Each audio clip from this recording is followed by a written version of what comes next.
আমাদের লাল সবুজের বাংলাদেশ, প্রিয় মাতৃভূমির ঢাকা মহানগরীর মতিঝিল থানা কর্তৃক আয়োজিত আজকের সভ্যতারী অনুষ্ঠানের প্রিয় সভাপতি, সুপ্রিয় সঞ্চালক ডক্টর মোবারক, লাইভ প্রোগ্রামে সম্পৃক্ত শ্রদ্ধাস্পদ ভাই এবং বোনেরা, আসসালামু আলাইকুম ওয়া রাহমাতুল্লাহি ওয়া বারাকাতুহু। একটা বিশেষ ভাইদের বোনদেরকে নিয়ে নিশীথ রাতের এই প্রোগ্রামে, নিশীথ হতে চলছে রাত আপনাদের জন্য, আমাদের তো আজও আসরক্ত হয় নাই। তো একটা বিষয় আমাকে কথা বলতে বলা হয়েছে আমাদের পারিবারিক জীবন সম্পর্কে। তো আমি ঠিক করেছি মুসলমানদের পারিবারিক জীবন সংকট ও সমস্যা ও উত্তরণ, এ বিষয়ে আমি নির্দিষ্ট সময়ের ভিতরে 1 ঘন্টা 1.5 ঘন্টার ভিতরে কথা শেষ করার চেষ্টা করব। আল্লাহ তাআলার সাহায্য চাচ্ছি। সব ভাই বোনদেরকে আলোচনার সাথে গভীর মনোযোগ সহকারে সম্পৃক্ত থাকার জন্য বিনীত অনুরোধ করছি। এবং আন্দোলনের সাথে সম্পৃক্ত ভাই বোনরা আশা করি একটা শিক্ষা প্রোগ্রামের গাম্ভীর্য সংরক্ষণে সচেতন থাকবেন, এটা আমার প্রত্যাশা। সমস্ত তারিফ সে আল্লাহ পরওয়ারদিগারের, যিনি ওয়াহদাহু লা শারীকা লাহ। দরুদ এবং সালাম বিশ্ব মানবতার আখেরি সর্বশ্রেষ্ঠ রসুল মুহাম্মদ ইবনে আবদুল্লাহ সাল্লাল্লাহু আলাইহি ওয়াসাল্লামের জন্য, যিনি লা নবিয়্যা বা'দাহ, যার পরে আল্লাহ নবুয়ত রিসালাতের জন্য পৃথিবীর মাটিকে হারাম ঘোষণা করেছেন।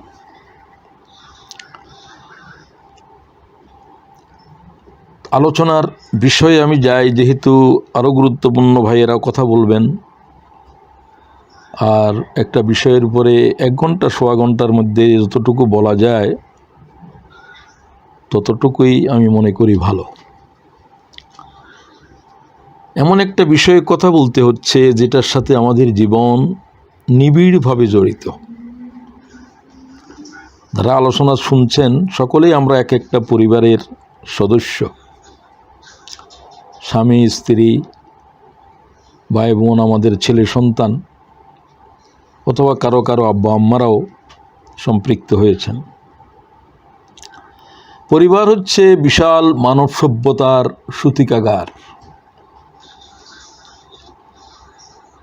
আজকের এই বিশাল বর্ণিল বিচিত্র মানব সভ্যতা একটা পরিবারেরই বিকশিত রূপ। সে পরিবার জান্নাতে ছিল আমাদের আব্বা এবং আম্মা, আদম এবং হাওয়া। তাদের থেকে আজকে অসংখ্য পরিবার, সমাজ, পরিবারের থেকে রাষ্ট্র, আজকের এই বিশ্ব ব্যবস্থা। আল্লাহ তাআলা এই প্রথম 1 জন, তারপরে 2 জন, মানে পরিবার, এরপরে মানব সভ্যতার, মানব বংশের বিস্তার ঘটিয়েছেন। ইয়া আইয়ুহান নাসু তাকু রাব্বাকুমুল্লাযী খালাকাকুম মিন নাফসিন ওয়াহিদা। আমি একজন মানব থেকে সব কিছুই সৃষ্টি করেছি, আদম থেকে। কুল্লুকুম আবনাউ আদম ক্বাল রাসূলুল্লাহ, সকলেই আদমের থেকেই এসেছি আমরা। ওয়া খালাকা মিনহা যাওজাহা, আদমের স্ত্রীকে আদম থেকেই বানিয়েছি আমি। ওয়া বাসসা মিনহুমা রিজালান কাসীরান ওয়া নিসা, সূরা নিসার প্রথম আয়াত।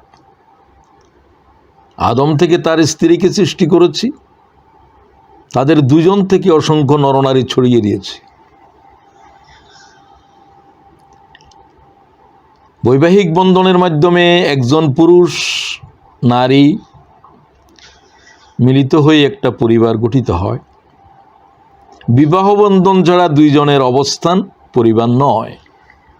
লিভ টুগেদারের নাম পরিবার নয়, বরং সেটা হারাম, সেটা নাজায়েজ। আজকে পরিবার ব্যবস্থা ভেঙে গিয়েছে, কিন্তু স্বামী স্ত্রীর মতো একে অপরের সাথে আচার আচরণ সেটা তো চলছে। এই দেশে তো প্রচুর, এই দেশে তো বিবাহ ব্যবস্থাটাই বলতে গেলে বিধ্বস্ত। এখন মুসলমানদেরও তাই। এক একটা বিবাহের বয়স 1 সপ্তাহ, 1 মাস, 2 মাস, 3 মাস, 4 মাস, এরকমই। বিবাহ সংগঠিত হওয়ার পরেও মুসলমানদের এই দেশের পারিবারিক জীবন যে কীভাবে বিধ্বস্ত হতে চলছে সেটা হয়তো বাংলাদেশে থেকে বোঝা একটু কষ্টকর হবে, আরও কিছুদিন পরে বোঝা যাবে। আরও দুর্ভাগ্যের বিষয় হলো, সংসার চলছে নারীতে নারীতে, পুরুষে পুরুষে, এবং সেটা সাংবিধানিকভাবেই এই দেশে বৈধ। একজন স্ত্রীর ঘোষণা দিবে পুরুষ, আর একজন স্বামী পরিবার হবে, এবং সেটা রেজিস্টার্ড। মানব সভ্যতা কোন পর্যায়ে পৌঁছে গেছে এর থেকে বুঝেন। এর বিরোধিতা করা হয়েছিল, ইহুদিরা করেছে, খ্রিস্টানেরা করেছে, ধর্মযাজকেরা করেছেন। কার কথা কে শুনে? সংসদে আইন পাশ করলে সেটা তো আইন হয়ে যায়। বাইবেলে কি আছে, কোরআনে কি আছে, সেটা তো আর দেখার কোনো প্রয়োজন নেই। যাই হোক, পরিবার গঠনের উদ্দেশ্য হলো নৈতিক সংরক্ষণ। একটা নারীর কাছে তার স্বামীর প্রয়োজনীয়তা, জৈবিক প্রয়োজনীয়তা, পুরুষের কাছে এটা স্বাভাবিক, সহজাত, সৃষ্টিগত। হুন্না লেবাসুল লাকুম ওয়া আনতুম লেবাসুল লাহুন্না, ক্বাল আল্লাহু আযজা ওয়া জাল্লা, সূরা বাকারার 223। আল্লাহ তাআলা নারীগণকে পুরুষের জন্য, পুরুষগণকে নারীদের জন্য অ্যাপারেল বানিয়েছেন, পোশাক। পোশাক যেমন আমাদের ইজ্জতকে সংরক্ষণ করে, তোমরা একে অপরের জন্য পোশাক। তোমার নৈতিকতাকে সংরক্ষণ করার জন্য স্বামীর জন্য স্ত্রী, স্ত্রীর জন্য স্বামী। এই শব্দটা যে কত তাৎপর্যপূর্ণ, কত ব্যাখ্যা সাপেক্ষ, কত বিস্তৃত, সেগুলোর দিকে যাওয়ার সময় নাই, কথা অল্প সময় শেষ করতে হবে। তো আমাদেরকে আমাদের ফুরুজ, আমাদের যৌনাঙ্গ হেফাজত করার জন্য, কারণ যেহেতু এটা একটা স্বাভাবিক প্যাশন মানব হৃদয়ের ভিতরে, সৃষ্টির ভিতরে আল্লাহ তাআলা রেখেছেন, এবং এটা জান্নাতেও থাকবে, জান্নাতেও থাকবে।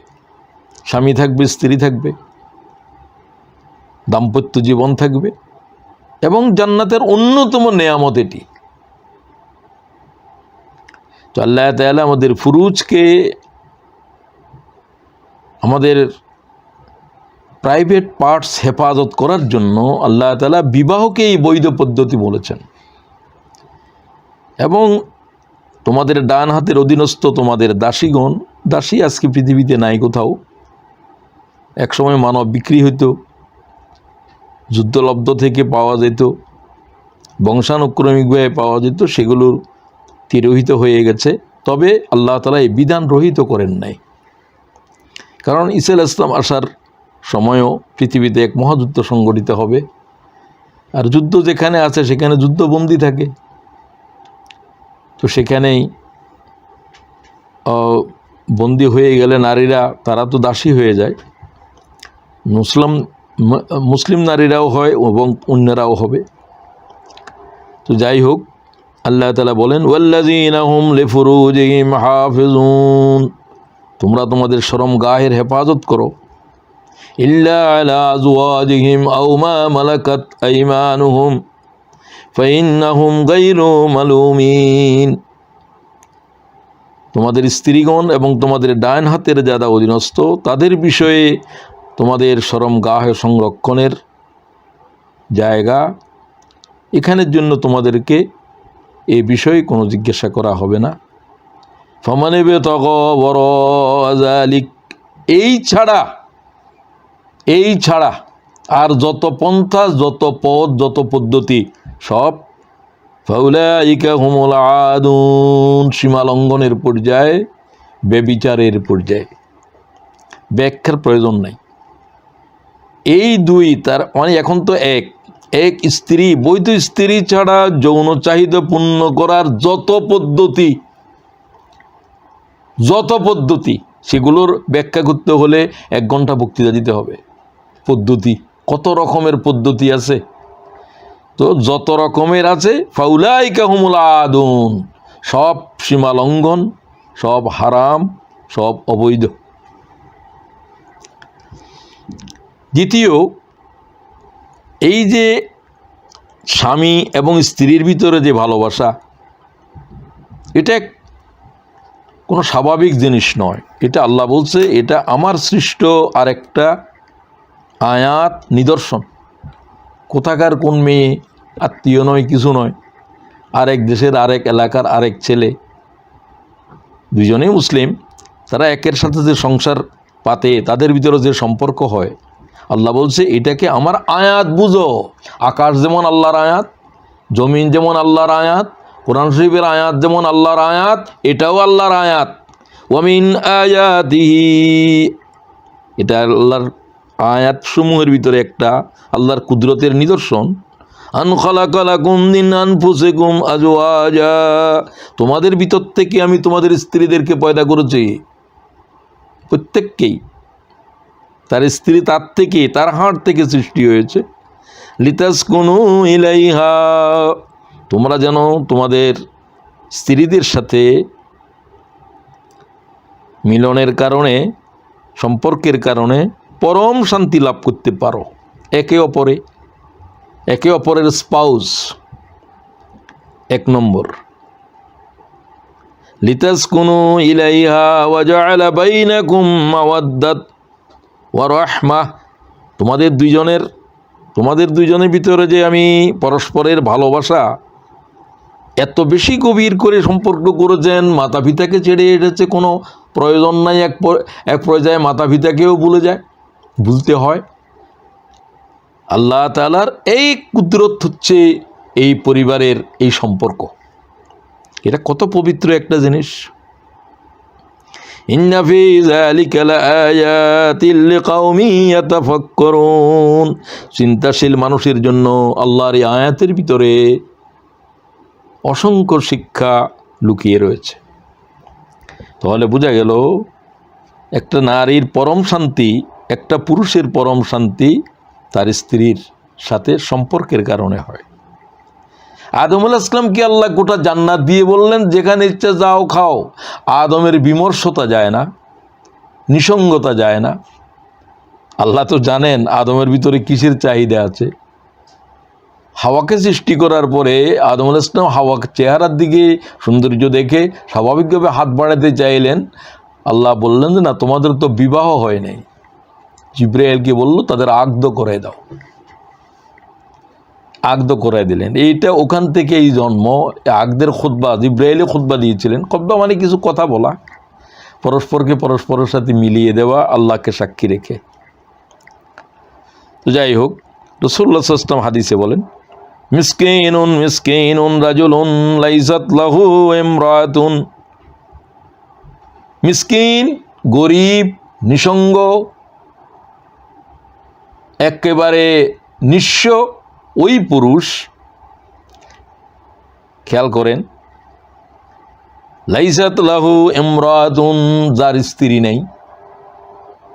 সাহাবীরা বললেন, ওয়াইন কানা কাসীরুল মাল, হুজুর তার কাছে যদি পৃথিবীর সাম্রাজ্য থাকে, প্রচুর ধনসম্পদ থাকে, তারপরেও কি সে মিসকিন? স্ত্রী না হলে নাই রইল। রাসূলুল্লাহ বলছে না, সমগ্র পৃথিবী একটা নারীর বিকল্প নয়, জান্নাত একটা নারীর বিকল্প নয়। আল্লাহু আকবার।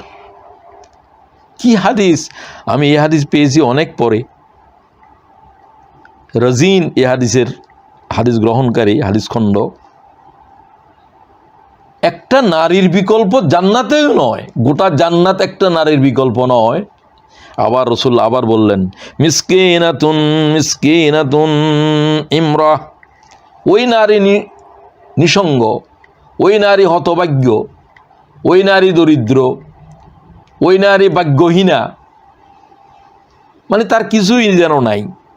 কিলাত ওয়াইন কানা কাসীরাতুল মাল, ইয়া রাসূলুল্লাহ, যদি সে নারীর কাছে तमाम পৃথিবীর সাম্রাজ্য থাকে, প্রাচুর্য থাকে, তারপরেও কি স্বামী না থাকলে সে নারী কি নিসঙ্গ, সে নারী কি হতভাগ্য, সে নারী কি নিঃস্ব, সে নারী কি মিসকিন?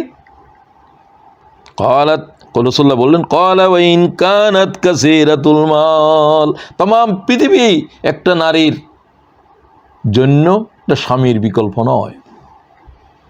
সুবহানাল্লাহ বিহামদি। হাদিসটাই আমার কাছে আশ্চর্য যে আল্লাহ তাআলার পয়গম্বর যত সুন্দর করে বলেছেন, কোরআনের আয়াত ছাড়া এত সুন্দর কথা কেউ বলতে পারবে না।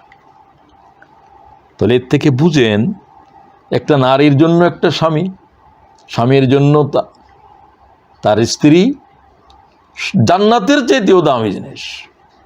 এই জন্য জান্নাত ততক্ষণ পর্যন্ত পরিপূর্ণ হবে না ততক্ষণ তার স্ত্রী জান্নাতে যাবে না।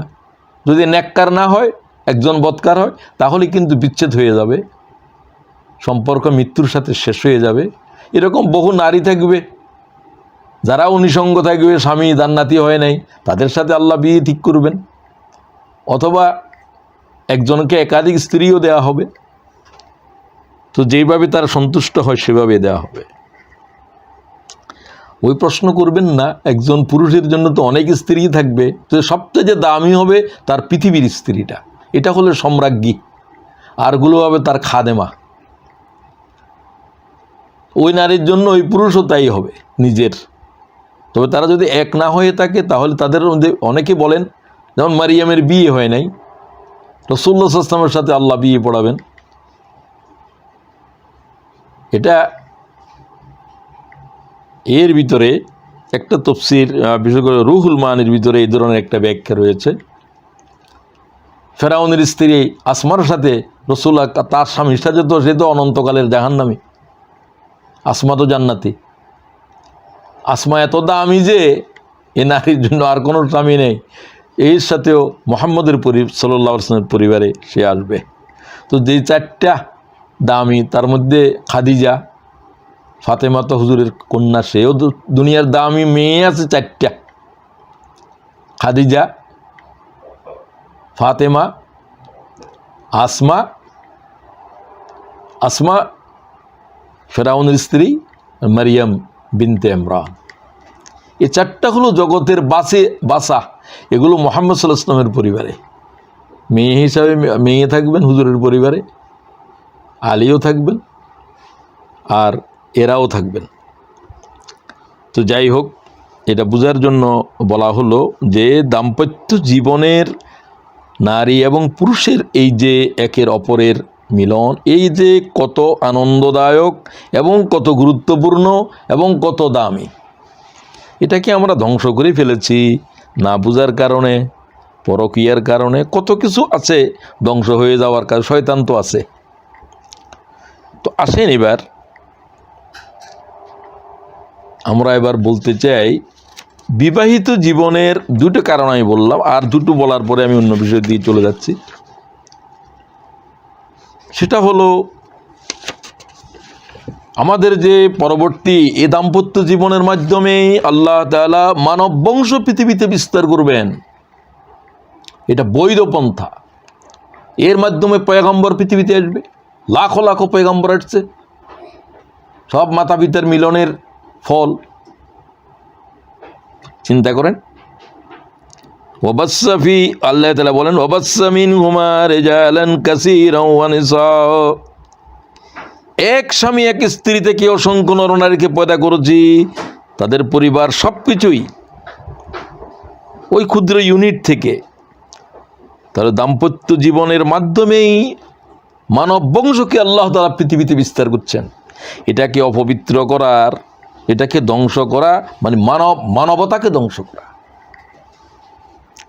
ধ্বংস তো হতে চলছে সারা দুনিয়ায়। এই দেশে এরকম নারীও আছে মুসলিম যারা বিবাহিত জীবনের যাইতেই চায় না। ডাক্তার, ইঞ্জিনিয়ার, উচ্চশিক্ষিত মেয়ে, অক্সফোর্ডে মাস্টার্স করছে, বলছে বিবাহ করতে হবে এমন তো কোনো কথা নাই। এটা হলো যে শয়তানের এক সবক। আল্লাহ তাআলা সমস্ত পয়গম্বরের জীবনের ভিতরে বিবাহকে বৈধ করেছেন, জরুরি করেছেন। আবার আদম থেকে আন্নাকাউ মিন সুন্নতি, হুজুর বলছেন বিবাহ হচ্ছে আমার সুন্নাহ। মান রাগিবা আন সুন্নতি ফালাইসা মিন্নি, যে বিবাহকে অস্বীকার করলো, এটা এক লম্বা হাদিসের অংশ। তারা তিনজন মা আয়েশাকে জিজ্ঞাসা করলেন রাসূলুল্লাহর ইবাদত বন্দেগী কীরকম। তো অনেক কিছু বললেন। তারা বললেন যে রাসূলুল্লাহ তো মাসুম, তাদের কাছে একটু কম মনে হলো। তাদের ভিতরে একজন বলল যে আমি জীবনে আর কোনো দিন ঘুমাবো না। আরেকজনে বলল যে আমি কোনো দিন আর রোজা ছাড়া থাকবো না, প্রত্যেক দিনই রোজা করবো 5 দিন ছাড়া। আরেকজনে বলল যে বিয়ে শাদী করবো না, এই ঝামেলা টামেলা ইবাদত বন্দেগী করবো। এই আলোচনার ভিতরে মা আয়েশা শুনতেছিলেন। তারা কি বললেন? রাসূলুল্লাহ সাল্লাল্লাহু আলাইহি ওয়াসাল্লাম ঢুকলেন, বললেন যে তোমার উম্মতেরা তো এই বলে, এরা একজনে বিয়েও করবে না, আরেকজনে কিছু খাবে দাবে না, রোজা রাখবে শুধু, আরেকজন ঘুমাবে না সারা রাত, শুধু বন্দেগী করবে। রাসূলুল্লাহ বললেন তোমরা কি এরকম বলছো? এ হাদিস ইমাম বুখারী নিয়েছে। বলছে হ্যাঁ। বললেন এটা তো আমার তরিকা নয়, সারা রাত ইবাদত করা। আমি ইবাদতও করি, ঘুমাই, আবার ঘুম থেকে জাগ্রত হই। আমি বিয়ে শাদী করেছি, আমি আমার স্ত্রীদেরকে ভালোবাসি। তো তোমাদেরকে এগুলা কে শিখালো যে প্রত্যেক দিন রোজা রাখতে হবে? আমি তো বলছি যে মাসে 3 দিন রোজা রাখবে, আর বেশি রাখতে চাইলে সপ্তাহে 2 দিন। প্রত্যেক দিন রোজা রাখা তো এটা আমার সুন্নত না। মান রাগিবা আন সুন্নতি ফালাইসা মিন্নি, আমার তরিকাকে যারা ত্যাগ করবে, বিবাহ আমার সুন্নাহ, সে আমার উম্মত নয়, সে আমার উম্মত নয়, সে আমার উম্মত নয়।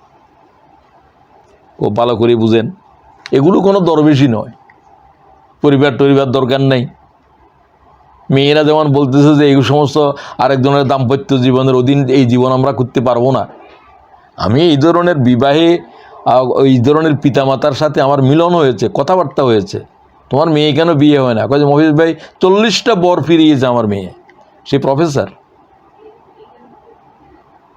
মেয়ে এখানকার মাস্টার ডিগ্রি, এই ইউকের, আমার খুবই বন্ধু, আমি নাম বলতেছি না।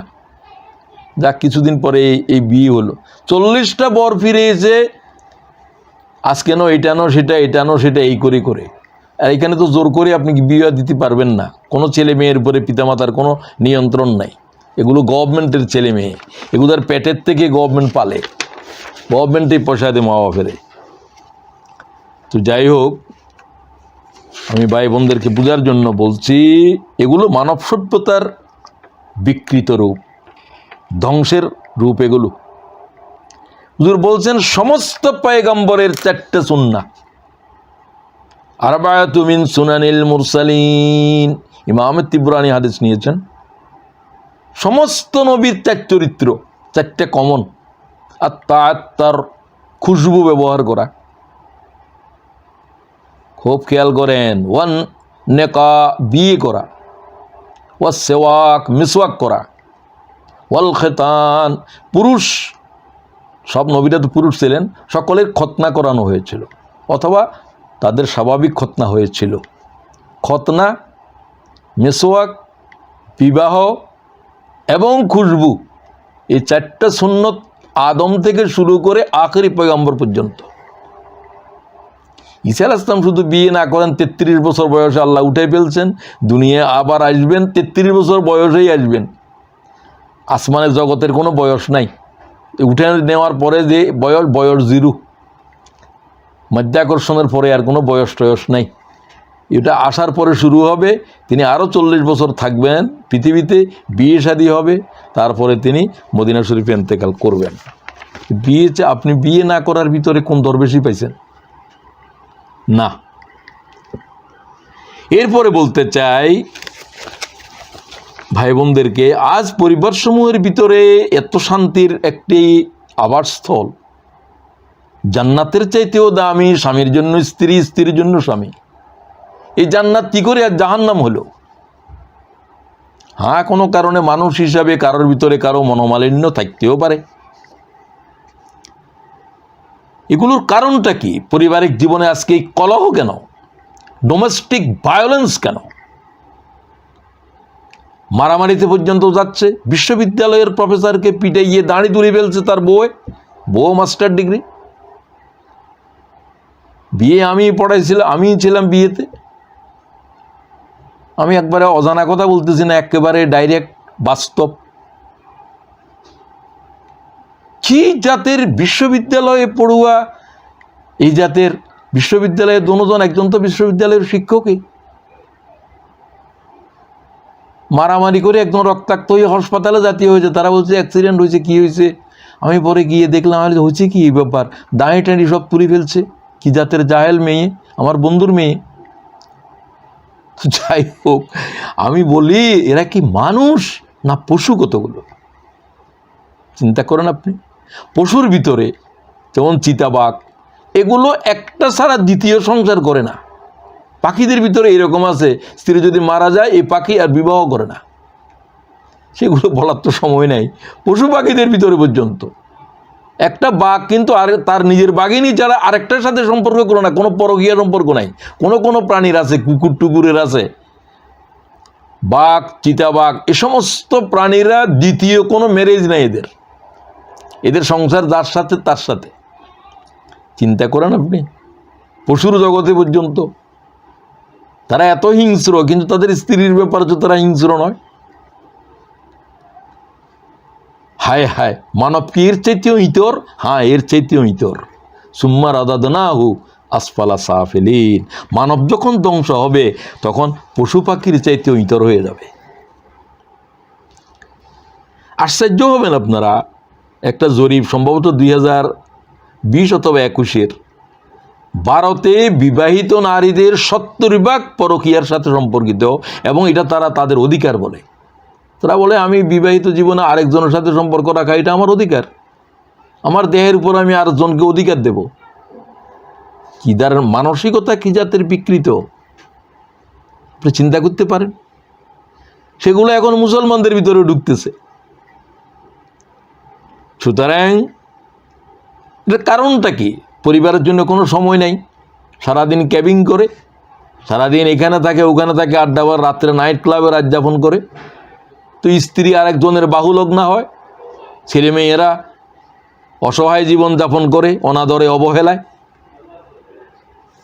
বিভিন্ন কারণে সেগুলা হয়। অর্থনৈতিক টানাপোড়েনের কারণে হয়, শ্বশুর শাশুড়ির বাড়াবাড়ি, মেয়ে বিয়ে দেওয়ার পরেও স্বামীর উপরে পণ্ডিতি করে, এইভাবে চালাইতে হবে, ওভাবে খাওয়াইতে হবে, এই জাতের কথা যারাই বলবে তারা হচ্ছে এই পরিবার ধ্বংসের অন্যতম কারণ।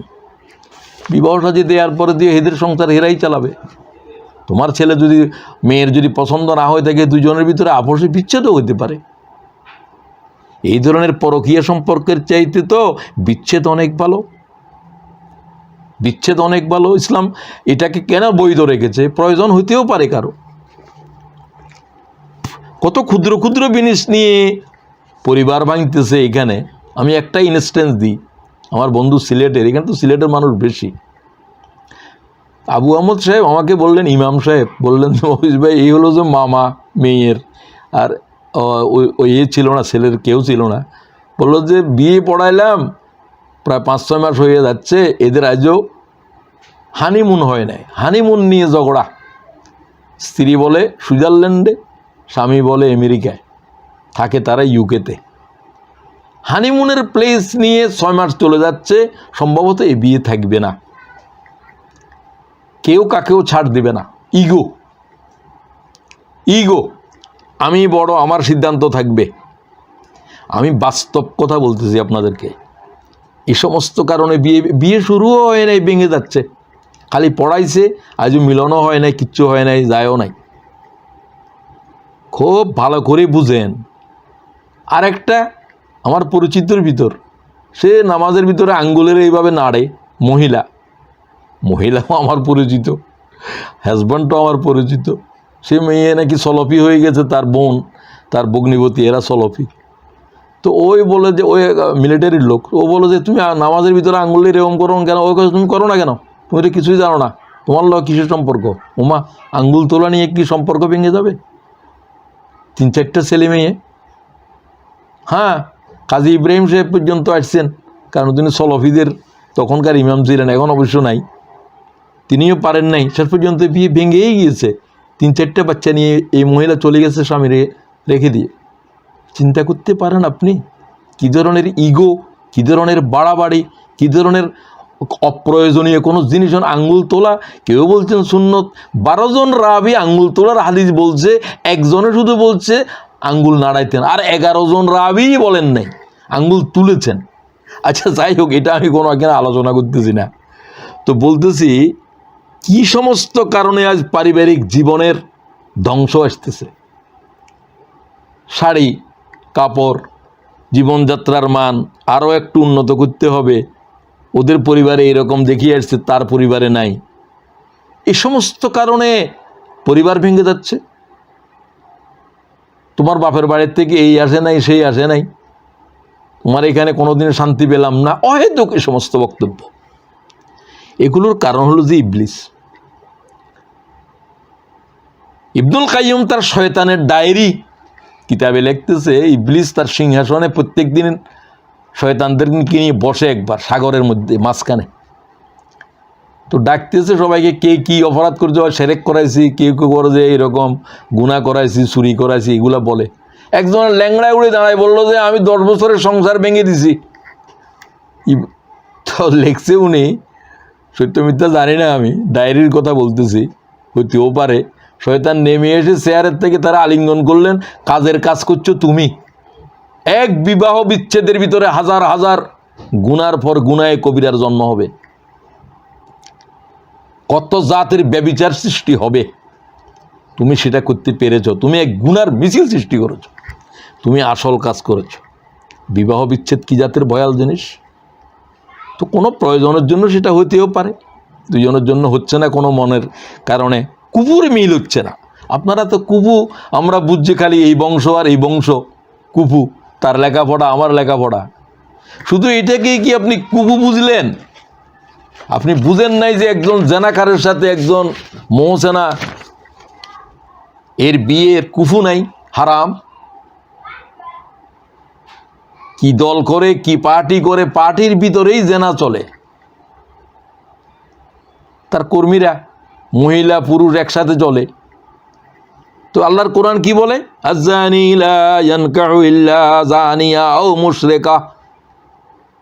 একজন জেনাকার সে কোনো মুশরিকা এবং জানি ছাড়া, আর একজন জেনাকারিনী ছাড়া কোনো মুসলিম নারীরে বিয়ে করতে পারবে না, তার কুফু নাই। খুব খেয়াল করেন, মেয়ে বিয়ে দিতে চিন্তা করছেন, ছেলেটা কীরকম, তার আখলাক কি। খালি বেতন পায় কত, 30,000 টাকা বেতন পায়, 60,000 টাকা এমনি পায়, এমনি কোত্থেকে পায়, কয় যে হ্যাঁ পায়। তো তাকে দিয়েছেন, আপনি জানেন না যে আপনার মেয়েকে তার সাথে বিয়ে দেওয়া জায়েজ হয় নাই। অপর ছেলেও তাই, হুররিমা যালিকা আলাল মুমিনিন, কোনো জেনাকার নারীকে বিয়ে করা মুমিনের জন্য হারাম। আর জেনাকারিনীকে বিয়ে করা কোনো পুরুষের জন্য যেমন হারাম, নারীর জন্য ওই পুরুষও হারাম। এটা কি কুফু নয়? কেন আজকে এরকম হচ্ছে? সমস্যা তো আগেই সৃষ্টি করেছেন, আগেই তো আমরা এটাকে গুরুত্ব দিই নাই। ফাজফুর বেজাতিদ দ্বীন, তোমরা বিয়ের আগেই 4টে জিনিসকে দেখো, বলে মালেহা, বলে হাসাবেহা, বলে জামালেহা, বলে দীনিহা। বিশুদ্ধ সনদে হাদিস বর্ণিত। আমি তো সময় না, এত কথা বলতে পারছি না। সৌন্দর্য দেখো, মাল সম্পদ দেখো, বংশ দেখো, দিন দেখো। ওদের বলছে সবটা কম্প্রোমাইজ করা যাবে, মাল তাল কম আছে অসুবিধা নাই, সৌন্দর্য কম আছে অসুবিধা নাই। ফাজফর বেজাতিদ দ্বীন, দিনকে অগ্রাধিকার দাও, এর ভিতরে তোমাদের কল্যাণ নিহিত আছে। খালি সুন্দরী দেখে বিয়ে করছেন, আপনি জানেন না সুন্দরীর ভিতরে সমস্যা বেশি, কারণ তার আখলাকের সৌন্দর্য তো নাই, আখলাকের সৌন্দর্য তো নাই। সে তো গুণবতী নয়, সে শুধু রূপবতী। শুধু রূপবতী, গুণবতী নয়, এগুলো তো ভয়ঙ্কর নারী, এগুলো তো একেবারে দুষ্ট। বেশিরভাগ ইল্লা মাশাআল্লাহ ভালো থাকতেও পারে, খুব কম। সুতরাং এই পর্যায়ে বলতে চাই, রাসূলুল্লাহ সাল্লাল্লাহু আলাইহি ওয়াসাল্লাম বলছেন, তোমাদের 4টা জিনিস প্রত্যেকের পরিবারের জন্য দরকার, ব্যক্তির জন্য, পরিবারের জন্য। লা বুদ্দা লিল মুসলিমি আরবা, 4টা জিনিস ব্যতি রেখে কোনো মুসলমানদের জীবন চলতে পারে না। সাহাবীরা বললেন, কি সেগুলো? তাকাই রইলেন রাসূলের দিকে। قال رسول الله صلى الله عليه وسلم لا بد للمسلم أربع دار الواسعة, সবার জন্য প্রশস্ত বাড়ি লাগবে, টাওয়ার। ওরে বাবা, ওয়াফারাসুন জিয়াদ, ভালো ঘোড়া লাগবে, মার্সিডিজ গাড়ি লাগবে। ভালো ঘোড়া তখনের জন্য, এখনের জন্য সব দামি যানবাহন।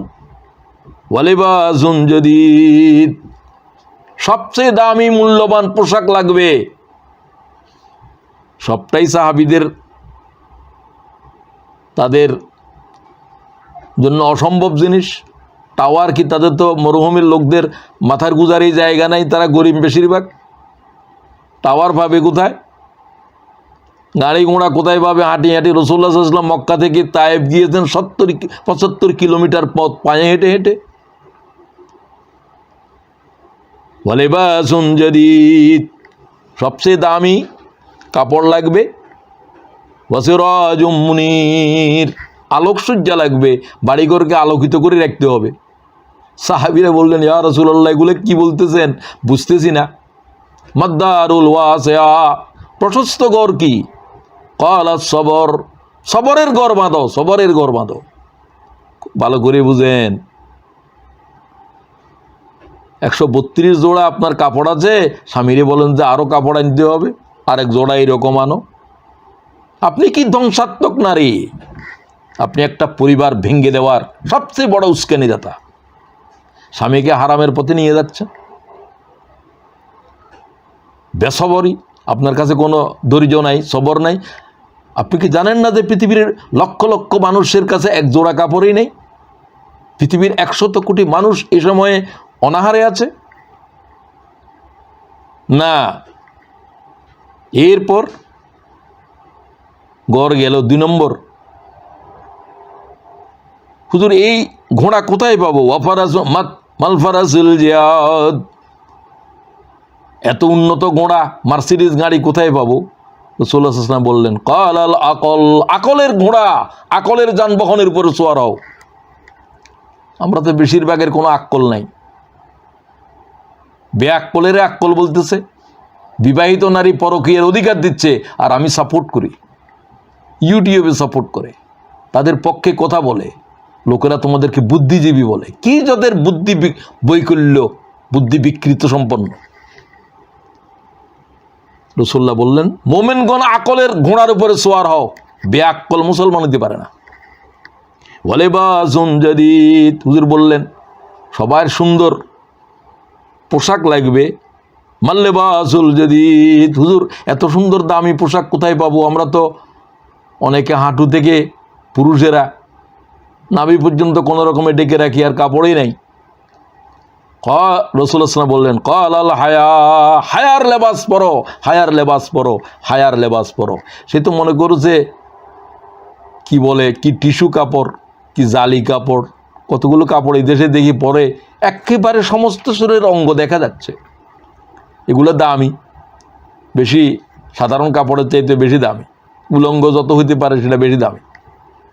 রাসূলুল্লাহ সাল্লাল্লাহু আলাইহি ওয়াসাল্লাম বললেন, হায়ার লেবাস পরো। এরপরে বললেন, মাসরাজুম মুনীর, আলোকসজ্জা কি, কিভাবে আমরা আলো জ্বালাবো, ঘরকে আলোকিত করব? ক্বালাল ইলম, ইলমের চিরাগ জ্বালাও। খেয়াল করেন, আপনার পরিবারের অশান্তির কারণ আপনি খুঁজে নেন। আমি খুঁজে নিই। আমার কাছে কি সবরের গড় আছে? মানে গড় নাই যে এটাই সবর, নাই যে এটাই সবর, এটা নিয়ে বেঁচে থাকো। আল্লাহ তাআলা শুধু সবরের বয়ান করছে কোরআন শরীফে। 3 ভাগের 1 ভাগ আয়াত আমার মনে হচ্ছে সবর, সবর, সবর। ইন্নাল্লাহা মা'আস সাবিরিন, আল্লাহ ধৈর্যশীলদের সাথে রয়েছে। আল্লাহ নিজে সাবের, আল্লাহ নিজে হালিম, ধৈর্যশীল। আমি ভাই বোনদেরকে বলতে চাই, অশান্তির মূল কারণ হলো অধৈর্য, অস্থিরতা। কি চলছে বদমেজাজ, ক্ষুদ্র বিষয়কে অনেক বড় করে দেখছি। কিছুই না, আঙ্গুল নাড়া নিয়ে একটা পরিবার জীবন ভেঙে গিয়েছে, আমি চোখে দেখেছি। 3-4টে বাচ্চা, অনেকটা বলতে গেলে বাপ তো চলে গেছে, এতিম হয়ে গেছে। কি করবে সে, আবার বাচ্চাও ছাড়ে না। খুব ভালো করে খেয়াল করেন এগুলো। এরপরে পারিবারিক জীবন ব্যবস্থার এই যে অবস্থা চলছে, এর মধ্যে আর কারণ হলো যে শরীয়তের সীমা লঙ্ঘিত হচ্ছে। পর্দার কথা বললে কয় যে এগুলো তো আউটডেটেড। বিশেষ করে আত্মীয় স্বজনের ভিতরে পারিবারিক আত্মীয় পরিজন, চাচাতো ভাই, খালাতো ভাই, তালাতো ভাই, ক্লোজ সম্পর্ক, এদের সাথে গাড়িতে যায়, ঘোড়াতে যায়, মেলাতে যায়, এখানে যায়, সেখানে যায়, ভ্রমণে যায়। আপনি জানেন না যে কি করে পরিবার ধ্বংস হচ্ছে, কি করে পরকীয়ার জন্ম হচ্ছে। স্বাভাবিকভাবে মনে করেছেন দেবরের সাথে, চাচাতো ভাই, জ্যাঠতো ভাইয়ের সাথে, পারিবারিক অন্যান্য বন্ধু বান্ধবের সাথে শরীয়তের পর্দা কিভাবে লঙ্ঘিত হচ্ছে। যেখানে লঙ্ঘিত হচ্ছে সেখানে আপদ। কুল্লিল মুমিনিনা ইয়াগুয্যু মিন আবসারিহিম ওয়া ইয়াহফাযু ফুরুজাহুম যালিকা আযকা লাহুম। মুমিনগণ, তোমরা দৃষ্টিকে অবনত করো,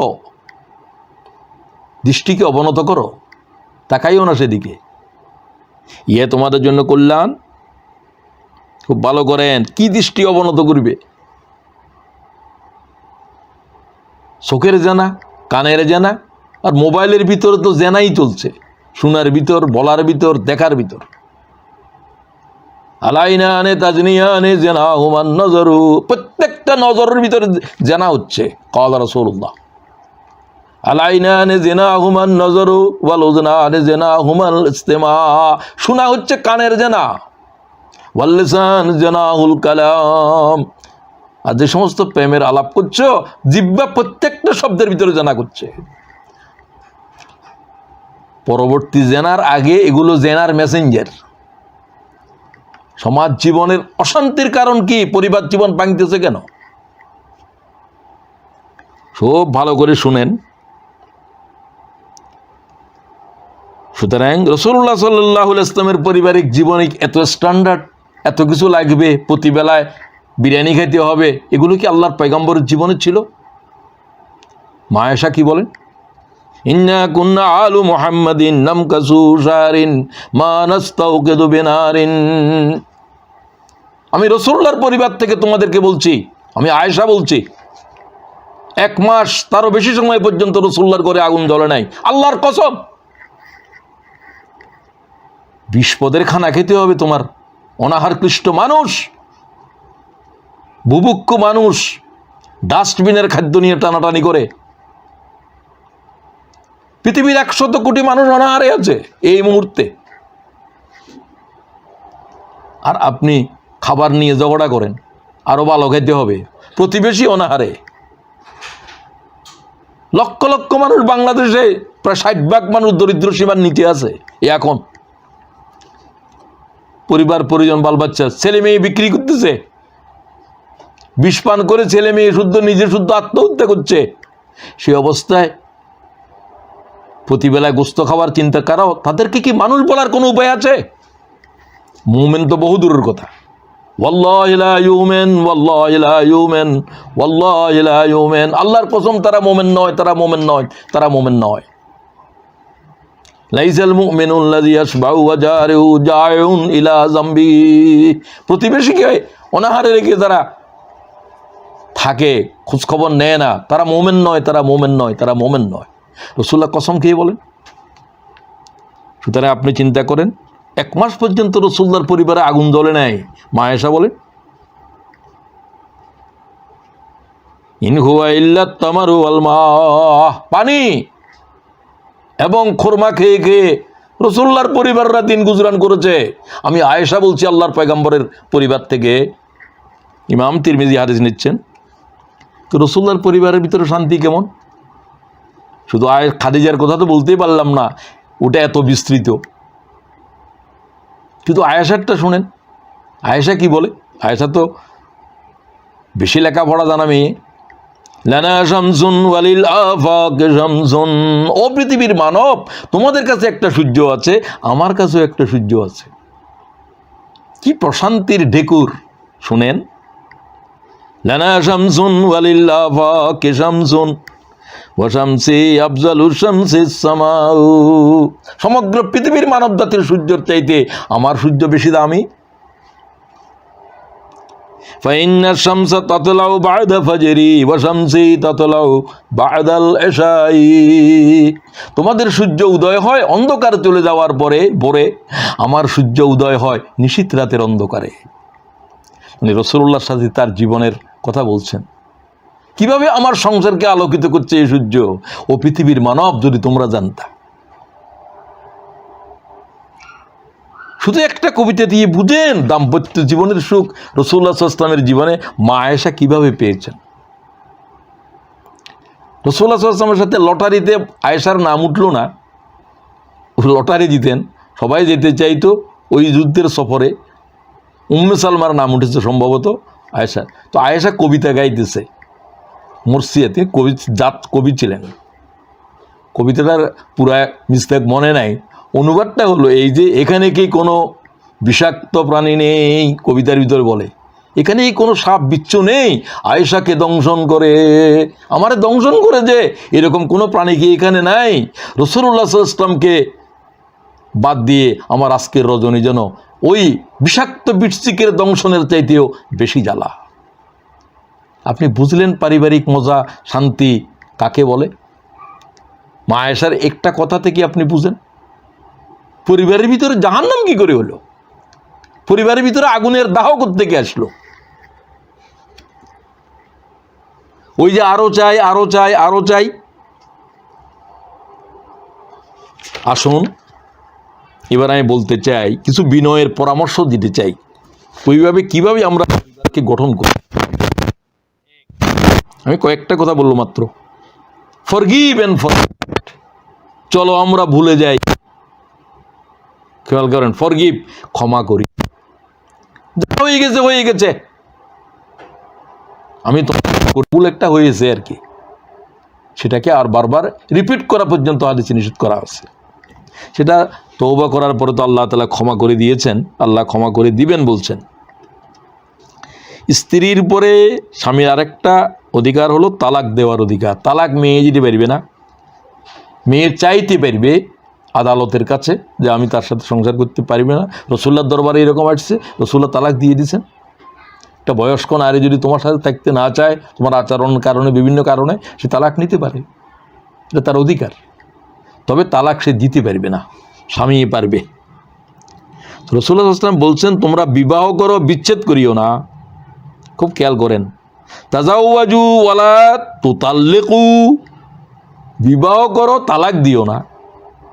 খুব খেয়াল করেন, তালাক দিও না বলছে। ফাইনাল্লাহ লা ইউহিব্বুজ যাওয়াকিন ওয়াজ যাওয়াকাত, বারবার বিভিন্ন নারীর স্বাদ গ্রহণকারী পুরুষ লানতগ্রস্ত, নারীও তাই, তালাক নেয় আবার আরেকজনের কাছে বিয়ে বসে, বিভিন্ন কিছু আছে এরকম, এসবের উপরে খোদার লানত। এবার আসেন, আমাদের পরিবারের ভিতরে গুরুত্বপূর্ণ সদস্য হলো আমাদের সন্তানেরা। সন্তানেরা আল্লাহর আমানত। সন্তান লালন জবরদস্ত ইবাদত, জবরদস্ত। আমাদের সন্তানেরা আমাদের লালনের পালনের অযোগ্যতার কারণে এক্স মুসলিম হয়ে যাচ্ছে এই দেশে। একটা জরিপ বলছে, 21 সালের জরিপ, আমেরিকা 2000 সালের, আমেরিকাতে, ইউরোপেও 20% মুসলমানদের সন্তান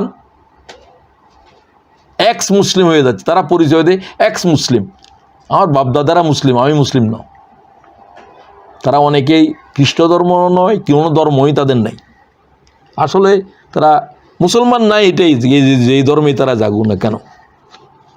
তো এটাকে সন্তান লালনকে যদি সিরিয়াসলি না নেন, এই সন্তান কিয়ামতের দিন আমার জন্য আল্লাহর কাছে আমার বিরুদ্ধে বাদী হবে।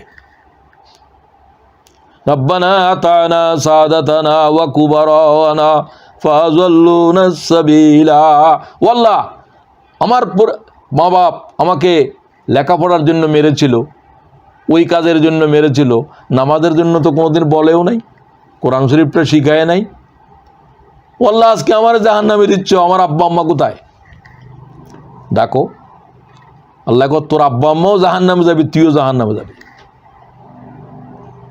আব্বা আম্মার উপরে এক আযাব করে, আল্লাহ আমাদের আব্বা আম্মাকে দ্বিগুণ শাস্তি দাও। আতানা সাদাতানা ওয়া কুবারানা ফাযাল্লুনা সাবিলা। তারা আমাদেরকে গোমরাহ করেছে, আমাদেরকে আল্লাহ তোর পথ দেখায় নাই। মাতা পিতার কারণে তো ছেলে ইহুদি হয়, খ্রিস্টান হয় অথবা মুসলমান হয়, মাতা পিতার তো বড় অবদান। তো তাদেরকে মুসলিম হিসাবে তাদেরকে সেভাবে তৈরি করার জন্য তাদের জন্ম থেকে চিন্তা করো, জন্মগ্রহণ করার সাথে তার কানের ভিতরে আজান ফুঁকে দাও, আল্লাহু আকবার আওয়াজ পৌঁছায় দাও, এটা তার কলবের উপরে আসর করে। রাসূলুল্লাহ সাল্লাল্লাহু আলাইহি ওয়াসাল্লাম হাদিসে বলছে, খুব খেয়াল করেন, কুল্লু মাউলুদিন ইউলাদু আলাল ফিতরা, প্রত্যেক সন্তান ফিতরতের উপরে, ইসলামের উপরে জন্মগ্রহণ করে। ফাবাওয়াহু ইউহাউদানি আও ইউনাসসিরানি, তাদেরকে তাদের মাগণ ইহুদি বানায় বাপেরা মায়েরা, অথবা খ্রিস্টান বানায়, অথবা মজুস বানায়, মুয়াত্তা মালিক। তো তাই সন্তানদেরকে ভালোবাসবেন, তাদের জন্য দোয়া করবেন, তাদেরকে আল্লাহর দ্বীন শিখাতে হবে। সবচাইতে গুরুত্বপূর্ণ, তাদেরকে আল্লাহর কোরআন শিখাতে হবে। কি শিখান?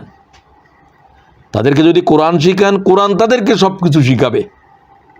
আল্লিমু আওলাদাকুমুস সালাত, তাদেরকে নামাজ শিখান।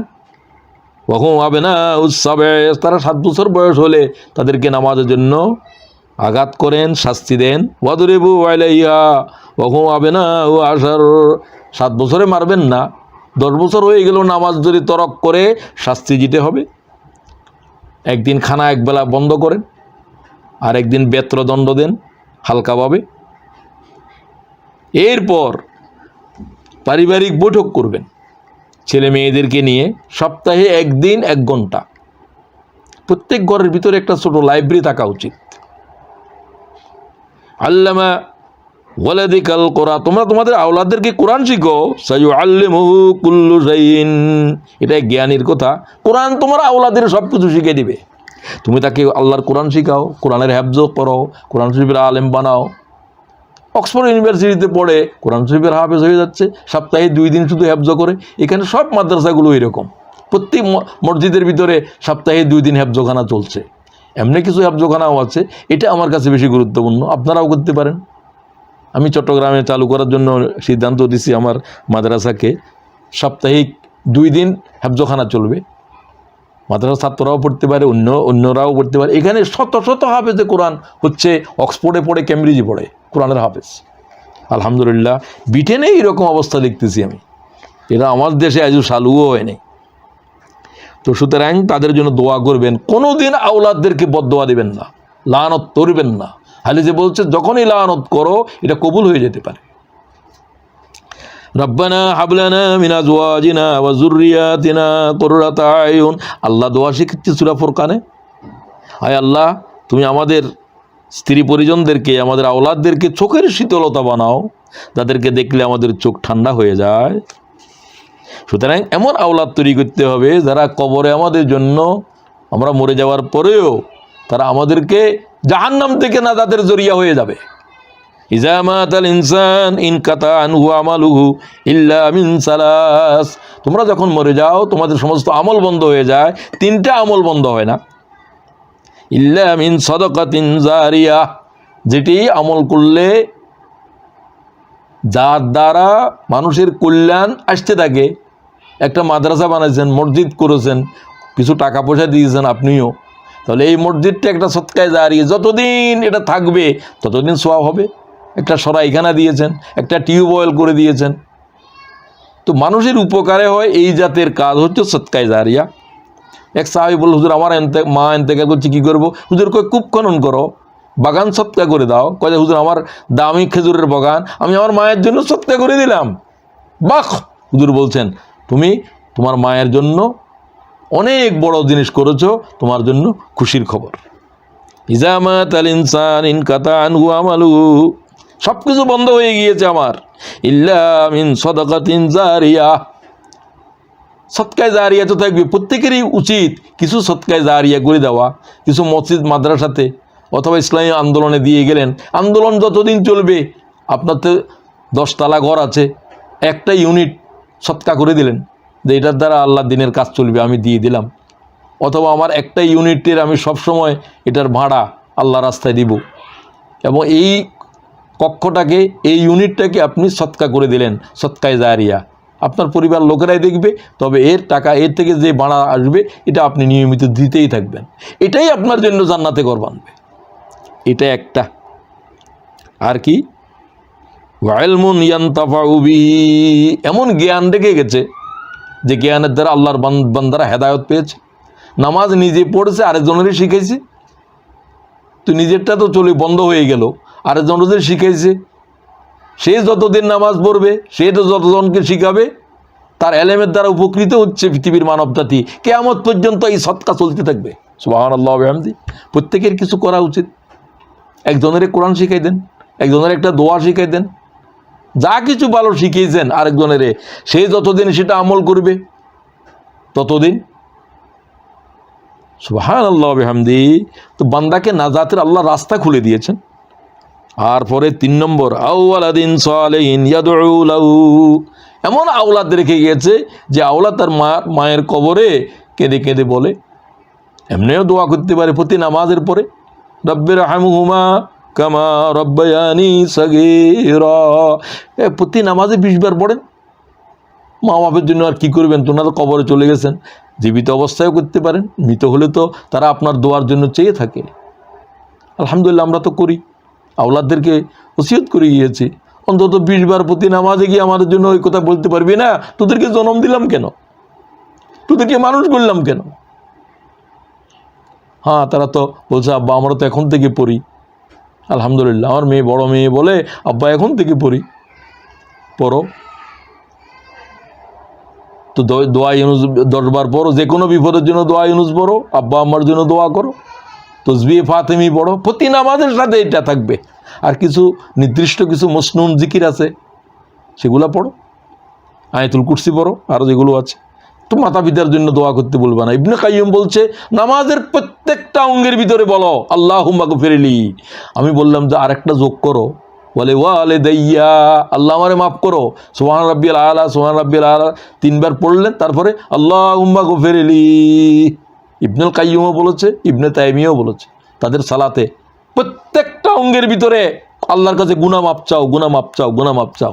আমি বললাম যে আম্মা আব্বারে যোগ করে দাও, আল্লাহুম্মা গফিরলি ওয়ালিদাইয়া, এতটুকু বলো, আল্লাহুম্মা গফিরলি ওয়ালিদাইয়া। কারণ রুকু এবং সিজদার ভিতরে কোরআনের আয়াত নাই, দোয়া আছে। দোয়া পড়তে পারবেন, কোরআনের আয়াত পড়া মাকরুহ। পরিপূর্ণ আয়াত, ছোট আল্লাহুম্মা গফিরলি এটাও কোরআন শরীফে আছে, এটাকে আয়াত আমরা বলছি না, এটা একটা অংশ দোয়া হিসাবে। তো আমি আলোচনা শেষ করতে চাই সন্তানদের ব্যাপারে। আর একটা হাদিস বলে শেষ করতে চাই, আমি আলোচনার শেষের দিকে আমি চলে এসেছি। আনাস আন্না রাসূলুল্লাহ সাল্লাল্লাহু আলাইহি ওয়াসাল্লাম আল গুলামু ইউআক্কু ইনদাল ইয়াউমিস সাবিহ। রাসূলুল্লাহ বলেন, হযরত আনাস হাদিসের রাবী, শিশু যখন 7 দিন বয়স হয় তখন তার আকিকা করো, তখন তার মাথা মুন্ডন করো, তখন তার ভালো নাম রাখো। দেখেন 3টা, ওয়ায়ুসাম্মা ওয়ায়াহলাকু রাসাহু। আর এক হাদিসে আছে যতটুকু চুলের পরিমাণ হয়েছে অতটুকু রূপা, অতটুকু সোনা এই ওজনের সৎকা করে দাও। এই দেশে আর বাচ্চাদেরকে মাথা কামাইতে দেয় না, তারা করে 7 দিনের দিন মাথা কামাইও না।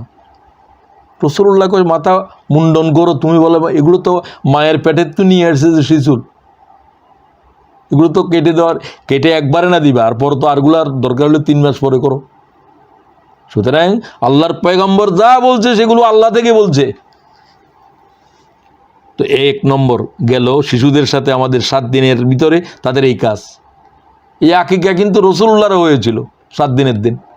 200 উট জবাই করেছিল আব্দুল্লাহ, রসুল্লাহর দাদা। ওরে বাবা, পৃথিবীর কোনো মানুষের 200 উট দিয়ে আকিকা হয়েছে? আমরা তো একটা বকরিও দিতে পারি না।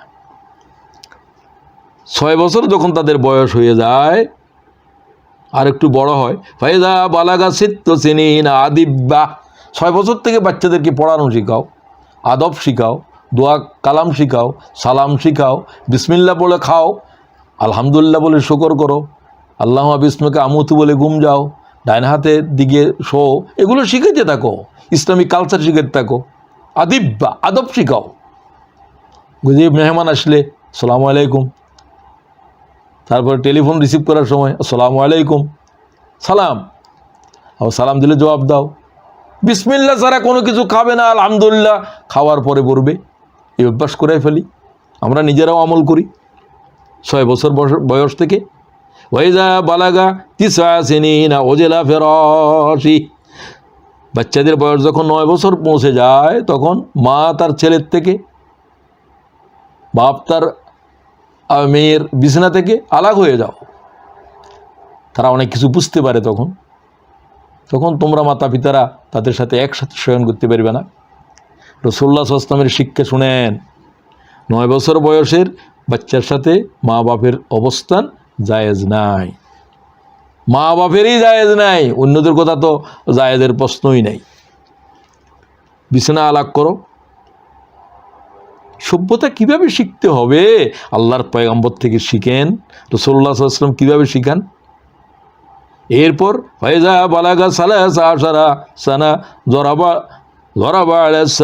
10 বছর বয়স হয়ে গেছে, নামাজ পড়ে না, ফজর নামাজ উঠতে পারে না, মাঝে মাঝে চোখের উপরে পানি দাও, শাস্তি দাও, মাঝে মাঝে একটু হালকাভাবে তাদেরকে আঘাত করো, শাস্তি দাও, মাঝে মাঝে রাগ করে কথা বলিও না, তুমি নামাজ পড়ো নাই। ফাইজা বালাগা সিত্তু আশারা সানা যাও আবু, আদব শিখালা, সালাত শিখেলে, এবং যখন তাদের 16 বছর বয়স হয়ে যায় বিয়ের ব্যবস্থা করো। রাসূলুল্লাহ সাল্লাল্লাহু আলাইহি ওয়াসাল্লাম 23 বছরে করেছেন, ছেলে না হলে আর একটু পরে যাও।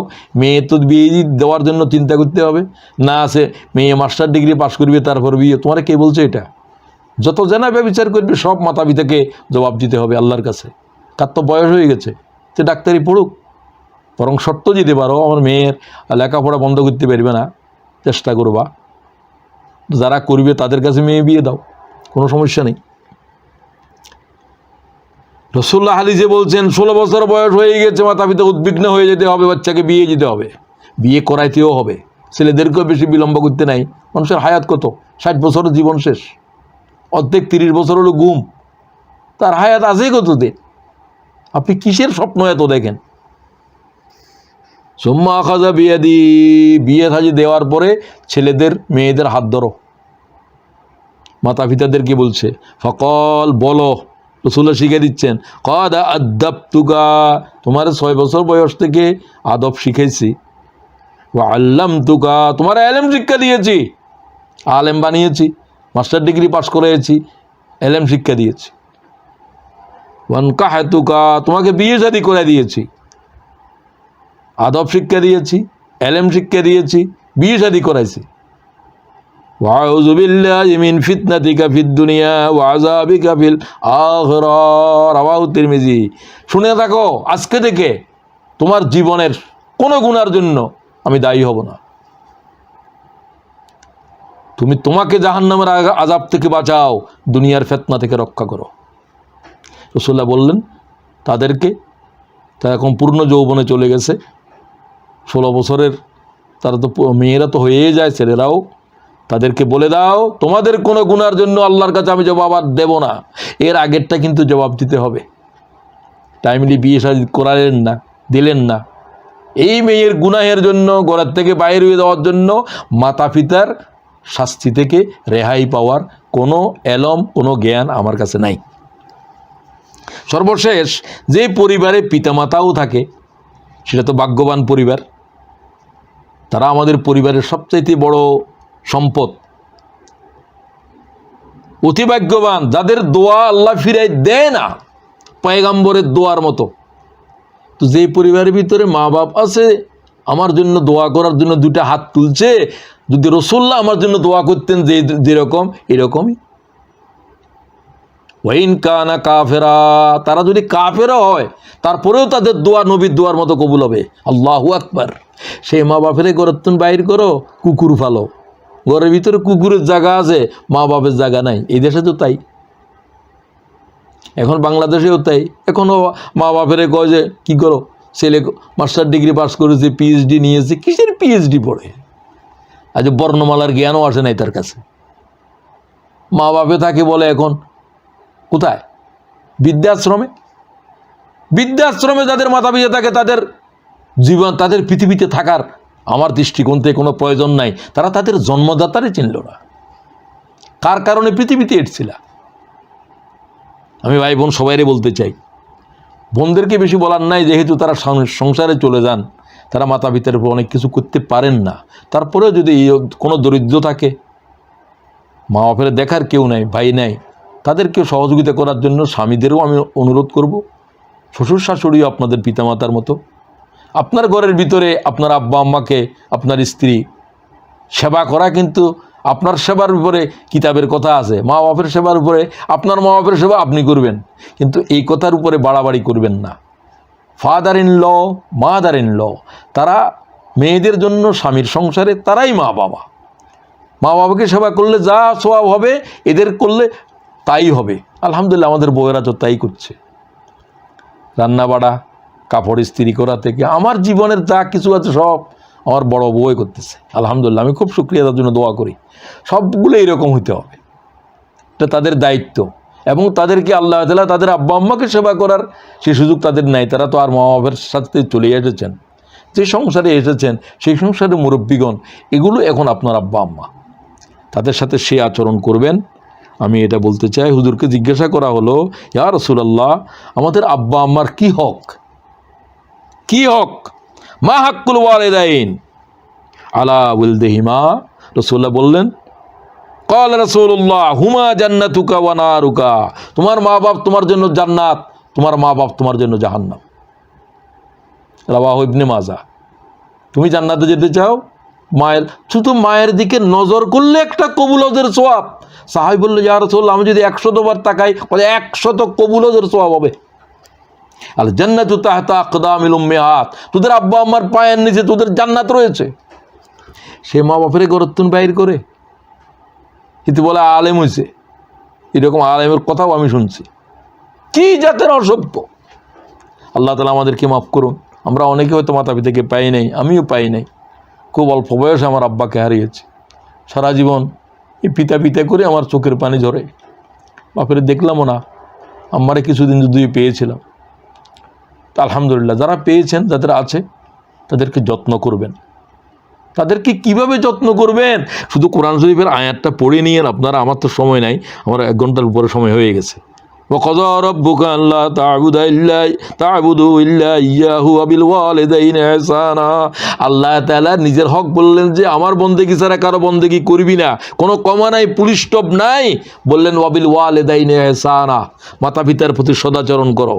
ইম্মা ইয়াবলুগান্না ইনদাকাল কিবারা আহাদুহুমা আও কিলাহুমা, তারা যদি বয়স্ক হয়ে যায়, 2 জন অথবা 1 জন, ফালা তাকুল্লাহুমা উফ, এমন কোনো কথা বলবে না, আচরণ করবে না। তোমার আব্বা আম্মা আহা বলে, এই আহার ভিতরে জাহান্নাম আছে। ওয়ালা তানহারহুমা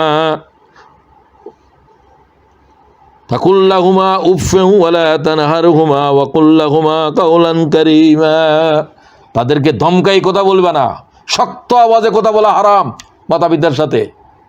আল্লাহ তাআলা কথা বলার উপরে 3 বার কথা বলল, ফালা তাকুল্লাহুমা উফ ওয়ালা তানহারহুমা ওয়া কুল্লাহুমা কাওলান কারীমা, তাদের সাথে নরম আওয়াজে কথা বলো, দমকির সাথে কথা বলিও না।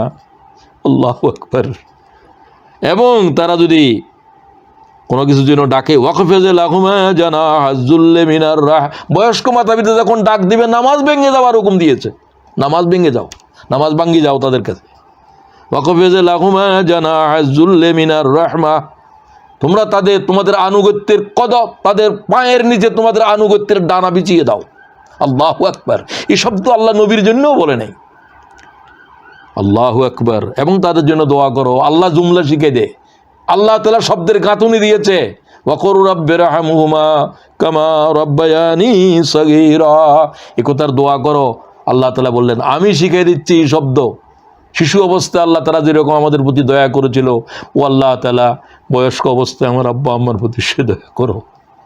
সবাই কি বলবো, এই দৌলতের যারা আমরা হারিয়ে ফেলেছি, তারা তো হারিয়ে ফেলেছি, তাদের জন্য দোয়া করা ছাড়া আমাদের আর কিছু নাই। প্রতি নামাজে 20 বার মনে রাখেন, রব্বিরহামহুমা কামা রাব্বায়ানি সগীরা। আর প্রতি নামাজের প্রতি রোকনের ভিতর আল্লাহুম্মা গফিরলি ওয়া লিওয়ালিদাইয়া। রাসূলুল্লাহ সাল্লাল্লাহু আলাইহি ওয়াসাল্লাম বলেন, একজন আযাবগ্রস্ত ব্যক্তিকে স্বপ্নে দেখলো, আর একজন বললো যে তুমি কেমন আছো? কয় আমার আযাব আগের থেকে কমতেছে। কয় কেন কমতেছে? আমি জিজ্ঞাসা করলাম মালায়েকাদেরকে, তারা বললো যে তোর সন্তানের চোখের পানি তোর আযাবের কমাইতেছে। আল্লাহু আকবার। আমরা এমন হয়ে যাই না কেন, আমরা আমাদের চোখের পানি দিয়ে আমাদের আব্বা আম্মার আযাবের কবরের ভিতরে দাফন করে দিই, তাদের আযাবকে শান্তিতে পরিণত করে দিই। আল্লাহ তাআলা আমাদেরকে সেই জাতের আওলাদ হওয়ার তৌফিক দান করুন। সুতরাং একটা সংসারে পিতামাতা, আমাদের ছেলে সন্তান, আমরা স্বামী স্ত্রী, আমাদের যে পরিবার, আরও বিস্তৃত আলোচনা করার সুযোগ নেই, অনেক সময় কথা বলেছি। আল্লাহ তাআলা একটি সুখী, একটা সুন্দর পরিবেশ, যেটাকে জান্নাতের বাগান বলেছে, এটাকে বেহেশতেও এই ধরনের থাকবে পরিবার। আর তা না থাকলে একটা নরককুণ্ড, একটা পরিবার, জাহান্নামের আগুন। ও আল্লাহ তাআলা আমাদের পরিবারগুলোকে জান্নাতের বাগান বানাও। আমাদেরকে ধৈর্যশীল হওয়ার, সহনশীল হওয়ার, সরি বলার, ফরগিভ অ্যান্ড ফরগেট বলার, ভুলে যাই মাফ করে দাও, এই কথা, এই ছোট্ট বাক্যটা আল্লাহ তাআলা আমাদের জিহ্বা থেকে বের করো। আমরা যেন সহনশীল হতে পারি, স্বামী স্ত্রীকে, স্ত্রী স্বামীকে ক্ষমা করার মানসিকতা গ্রহণ করতে পারি। আপনাদের কাছে এতটুকু বক্তব্য রেখে আমি আমার আলোচনা শেষ করতে চাই। আসসালামু আলাইকুম রাহমাতুল্লাহ। যারা আজকে আলোচনা করার সুযোগ দিলেন, যারা দাওয়াত দিলেন, যারা শুনলেন, সকলের প্রতি রইল এক রাশ সালাম, শুভেচ্ছা। আসসালামু আলাইকুম রাহমাতুল্লাহ।